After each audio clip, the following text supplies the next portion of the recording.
Ang unang i-post ni Kenchan ang latest post niya sa Instagram na may caption na Monchichi na parang bag charmer at nakasabit sa kanyang bag. Open pa ang comment box ng IG nito. Kaya nakapag-comment pa ang fans at followers na miss nila ang aktor at sinabihan nila tong bumalik na ng Pilipinas at balik ka na ng kanyang karir. Noong araw na inireport na hinainan siya ng warrant of arrest sa kanyang bahay, in-off ni Ken ang comment box ng kanyang IG. Tila matagal bago uli siya mag-post at kung mag-post man, naka-off pa rin ang comment box. Wala rin sa IG story ng aktor ang pinost niyang Statue of Liberty na sign daw na baka nasa New York ito.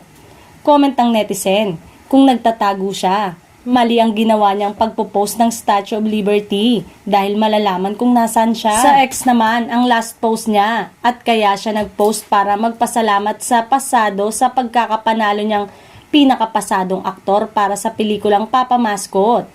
May mga nag-comment na nagmamadali siyang yumaman. Sinabay-sabay ang pagpasok sa negosyo na hindi naman daw nito matutukan ng gusto. Marami kasi siyang ibang ginagawa. Sana raw may makapagpayo sa aktor na hinay-hinay lang at darating din siya sa gusto niyang marating.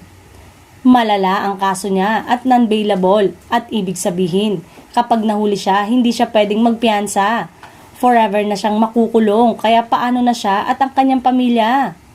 Tikom naman ang bibig ng TV network nito na GMA Network dahil labas di umano ito sa mga gawain ng aktor. Ayon sa source, ay tuluyan ng pinatuto ang ugnayan ng GMA maging ang ilang kontrata nito sa dapat na gagawin ng aktor.